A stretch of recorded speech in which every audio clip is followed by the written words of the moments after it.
Шкода се подготвува за радикален чекор. Ги проценува можностите да го понуди индискиот Кајлак во Европа.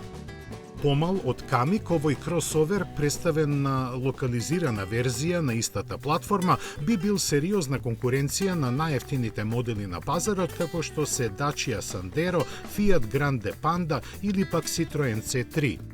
Според зборовите на директорот на компанијата Клаус Цемлер, во моментот се врши анализа дали може да се прилагоди на европските стандарди и колку тоа би ја зголемило цената, која во Индија изнесува неверојатно ниски 6800 евра. Шкода Кајлак, представен пред година и пол, е задвижуван од 1-литарски турбомотор со 114 коњски сили, спарен со 6-степен мануелен или автоматски менувач. Опременоста во матичната земја му е над нивото на класата, дизајнот современ, а практичноста доста изразена, така што се верува дека без предрасуди би им се допаднал на европските купувачи.